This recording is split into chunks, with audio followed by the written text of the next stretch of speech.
बच्चादानी में खराबी हो जाती है या गर्भाशय उसका खराब हो जाता है या गर्भ में बच्चादानी में गांठ पड़ जाती है या कहीं छाती में चेस्ट में गांठ पड़ जाती है तो प्रयास करा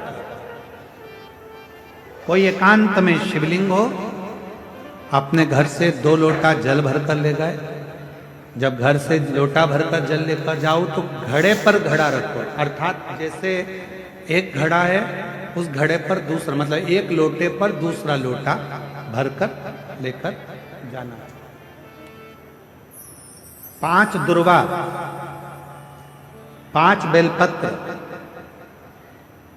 5 चावल के दाने, 5 कनेर के पुष्प जो एकांत में शिवलिंग होता है वहां लेकर जाना चाहिए।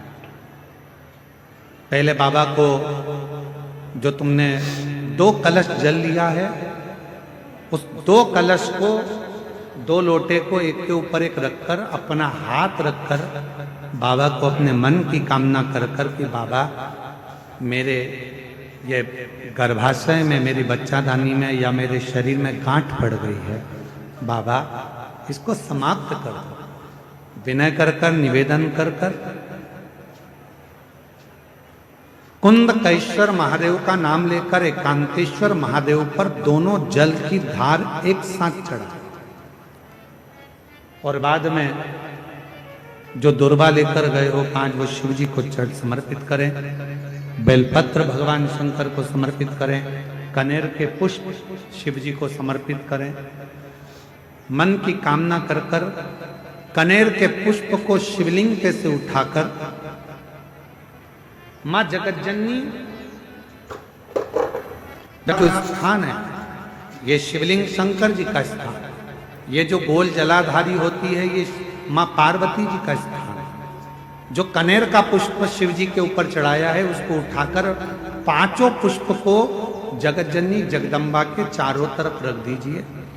दुर्वा को उतारकर अशोक सुंदरी वाली जगह पर रख दीजिए और बेलपत्र को अपनी हथेली में रखकर शिव जी से प्रार्थना करो कि मेरे गर्भाशय में या मेरे शरीर में यहाँ गांठ है, बाबा इसे गला लो। विनती कर कर दुर्वा को उठा लो, चावल के दाने वहीं चढ़ा के रख दो शिवलिंग के ऊपर और दुर्वा बेलपत्र लेकर घर आ जाओ।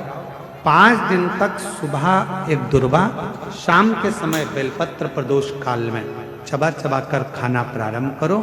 5 दिन के बाद 15 दिन इंतजार कर कर वापिस जांच कराओ, धीरे धीरे गठान गलना प्रारंभ हो जाए। गांठ गलेगी, डॉक्टर का इलाज साथ में चलने दो, जांचें चलने दो, जो इलाज चल रहा है उसको चलने दो। पर अगर कहीं किसी नारी को गर्भाशय में, बच्चादानी में अगर कोई खराबी हो जाती है या गर्भाशय में हो जाती है या कहीं गांठ पड़ जाती है तो वो शिव की आराधना करे। साधना शिव शिव। मार्गशीर्ष मास में उत्पन्ना एकादशी, उस दिन से एकादशी का उत्पन्ना मतलब उत्पन्न होकर प्रागट्यता के भाव कर दिया हुआ है। मार्गशीर्ष मास के लिए है। मार्गशीर्ष मास में एकादशी का उद्यापन क्यों होता है? हम कोई उद्यापन करते हैं, कोई तीज का उद्यापन करा, कोई उजमना करा, उद्यापन करा, तो जो उद्यापन करने वाला होता है, जो उजमना करने वाला होता है, वो पहले भोजन नहीं करता। जब उजमने में, उद्यापन में जितने लोगों को उसने आमंत्रित करा है, जितने लोगों को उसने बुलाया है, 16 जोड़े हैं, 15 जोड़े हैं, 20 जोड़े हैं, 25 जोड़े हैं, जितनों को उसने बुलाया पहले उनको वो भोजन कराता है और भोजन कराने के बाद में फिर जिसने उजमना करा है, जिसने उद्यापन करा है, वो भोजन ग्रहण करता है। 16 सोमवार का उद्यापन करो, तो चाहे तुम एकादशी का उद्यापन करो, चाहे तुम प्रदोष का उद्यापन करो, चाहे तुम जिस भी व्रत का उद्यापन करो। शिव महापुराण की कथा कहती है अपने घर के लोगों को गिनने से पहले बाहर के लोगों को गिनना जरूरी है। थोड़ा ध्यान देना। और आप लोग क्या करते हो? उद्यापन में सबसे पहले अपनी जेठानी को गिन लिया, इसको गिन लिया, उसको गिन लिया, उसको गिन लिया। और शिव महापुराण की कथा कहती है जेठानी तो तुम्हारे यहाँ का भोजन करेगी क्योंकि रिश्तेदार है, ननन तुम्हारे यहाँ का भोजन करेगी क्योंकि रिश्तेदार है, तुम्हारी देवरानी भोजन करेगी क्योंकि रिश्तेदार है, तुम्हारी चाची सास भोजन करेगी क्योंकि रिश्तेदार है, तुम्हारी काकी सास भोजन करेगी क्योंकि रिश्तेदार है।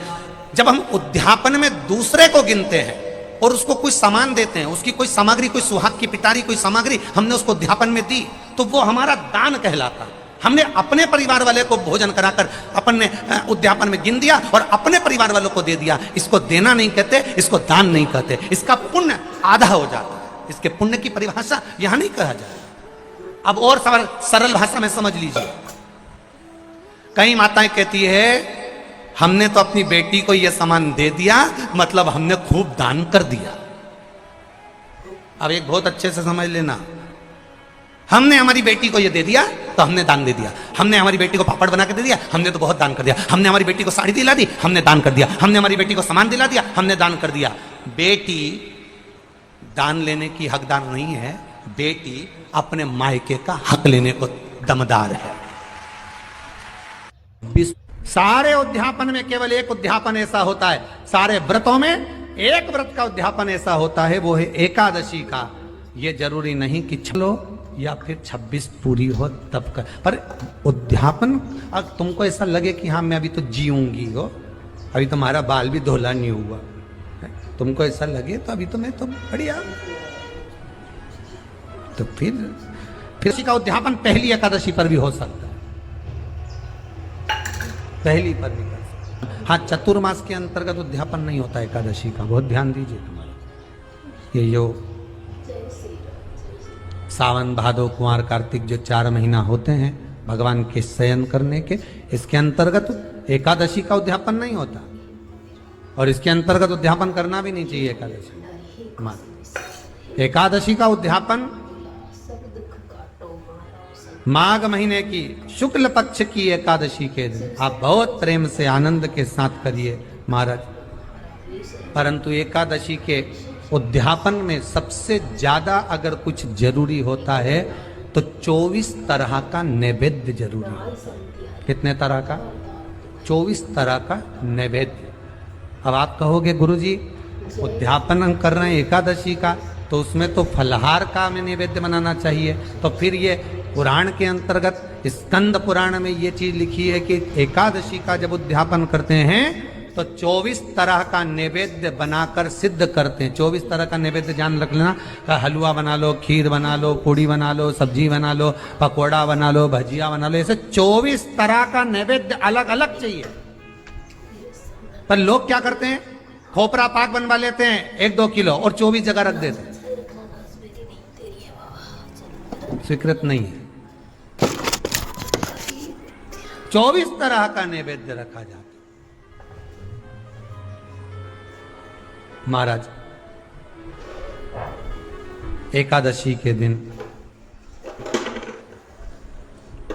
भगवान के पूजन का पूरी तैयारी कर कर मंडल आदि बनवाकर विद्वान ब्राह्मण को बुलाकर, कर्मकांडी ब्राह्मण को बुलाकर जो भगवत सेवा में एकादशी का उद्यापन कराए, उन ब्राह्मण के चरणों को नमन कर कर प्रणाम कर कर एकादशी का पूजन करवाइए और उस मंडल की पूजन कराकर हवन द्वादशी को कराइए।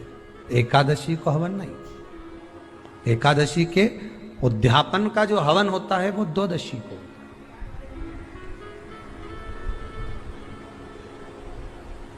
एकादशी का उद्यापन द्वादशी को बड़े प्रेम से आप खूब आनंद से हवन पूजन कराओ। पूजन कराने के बाद, हवन कराने के बाद 26 जोड़े ब्राह्मण ब्राह्मणी के बुलाकर भोजन कराकर उनको भाव से जो आप समर्पित कर सकते हो, जितनी आपकी सामर्थ्यता हो, उस सामर्थ्यता के अनुसार आप दान धर्म पुण्य करो, आप उन्हें प्रदान करो। और बन सके तो एकादशी की रात्रि को भी जागरण करें और द्वादशी के दिन जिस दिन हवन करें उसकी भी रात्रि को कुछ जागरण कर। जागरण का मतलब पहले भी कथा में कहा, प्रदोष की कथा में वर्णन किया था। हम ये नहीं कहते कि तुम पूरी रात जगो, हमारा तो निवेदन है 15 मिनट का करो, आधे घंटे का करो, 20 मिनट का करो, पर रात्रि के समय थोड़ी देर अगर एकादशी का उद्यापन कर रहे हो तो जागरण थोड़ी सी देर अवश्य करें। नहीं कर सकते अकेले बैठकर राम नाम जप लें, भजन कर ले, पर करो। कि नारी के मुख से अगर एक बार निकल जाए कि मेरी जिंदगी तुमसे विवाह कर कर बेकार हो गई, उस समय नारी का साथित्व समाप्त हो जाता है। इसलिए माताओं आपसे निवेदन है, जिंदगी में सारी लड़ाई लड़ना, सब कुछ बोलना, पर अपने पति से यह मत कहना कि तुमसे विवाह कर कर मेरी जिंदगी बेकार हो गई, क्योंकि विवाह तुमने किया है पर भाग्य उसने लिखा है। भाग्य लिखने वाला वो है। और आपसे फिर निवेदन करूंगा, राम मंदिर जाओ, कृष्ण मंदिर जाओ, शिव मंदिर जाओ, भवानी के मंदिर जाओ, तुम्हारे 33 कोटि देवताओं के मंदिर चले जाओ, गणेश जी के मंदिर जाओ, तुम्हारी मर्जी पड़े उस देवता के मंदिर जाना, कोई तुम्हारा भाग्य नहीं बदल सकता। जो तुम्हारी किस्मत में लिखा है वो तुमको भोगना पड़ेगा। भक्ति का संचार इस हृदय में कर लीजिए। जिस दिन आप व्रत करो, जैसे एकादशी का व्रत कर रहे हो, तो दशमी के दिन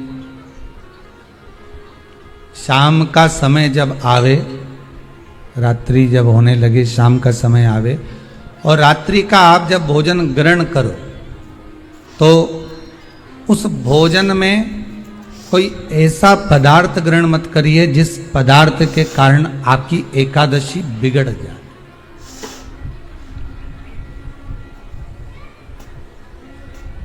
कोई बेकार भोजन हमें ग्रहण नहीं करना। और एकादशी का दूसरा नियम बहुत ध्यान से सुनिएगा। जिस दिन आपकी एकादशी का व्रत हो उस दिन प्रयास करिएगा कि अपने हाथ से किसी भी वृक्ष की कोई पत्ती टूटे ना। किसी भी वृक्ष की, पौधे की, किसी भी वृक्ष की पत्ती अपने हाथ से ना टूटे। बहुत ध्यान दीजिएगा महाराज। एकादशी का ये दूसरा नियम है कि अपने हाथ से किसी पौधे की, किसी वृक्ष की, किसी डाली की कोई पत्ती की हत्या करी है, हमने किसी को कष्ट प्रदान करा है, हमने किसी को अपशब्द कहा है, हमने किसी को ताने दिए, हमने किसी को आड़ा टेढ़ा कहा है, हमने किसी को गालियां दे दी है, मात्र एकादशी का व्रत ही कर लेने पर ये सारे जो दोष हैं वो समाप्त हो जाते हैं।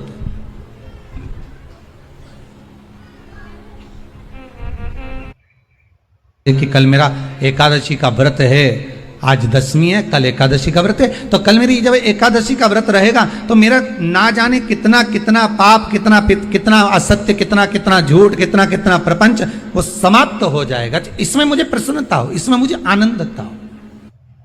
कि एकादशी के दिन कोई वृक्ष की, कोई डाली की, कोई कोपल की कोई पत्ती ना तोड़ी जाए। क्यों? तो कहा अगर उस पत्ती को हम तोड़ देते हैं, वृक्ष की पत्ती को या क्यारे में लगी हुई कोई डाली की पत्ती को हम तोड़ देते हैं तो एकादशी का पुण्य फल प्राप्त नहीं होता। एकादशी का कोई फल हमारे खाते में नहीं जाता, पुण्य फल प्राप्त। अब फिर भले तुम चाहे तुमने मोरधन खाया हो, चाहे तुमने फिर चिप्स खाई हो, चाहे तुमने फिर व्रत की हत्या करी है, हमने किसी को कष्ट प्रदान करा है, हमने किसी को अपशब्द कहा है, हमने किसी को ताने दिए, हमने किसी को आड़ा टेढ़ा कहा है, हमने किसी को गालियां दे दी है, मात्र एकादशी का व्रत ही कर लेने पर ये सारे जो दोष हैं वो समाप्त हो जाते हैं। कपट के विहीन, छल के विहीन, लोभ के विहीन, प्रपंच के विहीन जब हम बिना कपट के, बिना छल के, बिना प्रपंच के, बिना दिखावे के, बिना लोभ के, बिना लालच के जब हम भगवान की आराधना करते हैं तो परमात्मा उसका फल दिए बिना रहता नहीं है, उसका फल देता है।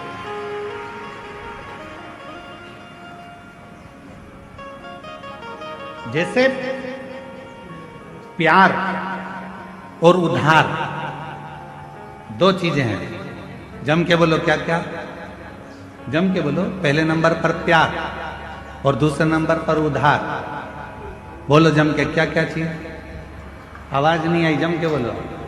प्यार और उधार, ये हर किसी को नहीं दिया जाता।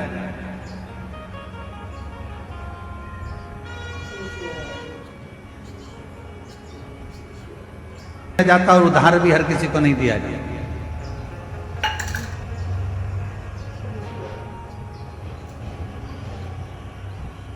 गंगा के जल में एकादशी के दिन 7 बेलपत्री डालकर जो नंदीश्वर भगवान अर्थात जो शंकर जी के शिवलिंग के सामने नंदी होता है, उस नंदी के चरण पर गंगा का जल चढ़ाकर बेलपत्री शिव पर समर्पित कर देता है, उसके घर में रुपया रुकना चालू हो जाता है। फिर वो गलत जगह पर नहीं जाता, गलत स्थान पर वो धन जाएगा ही।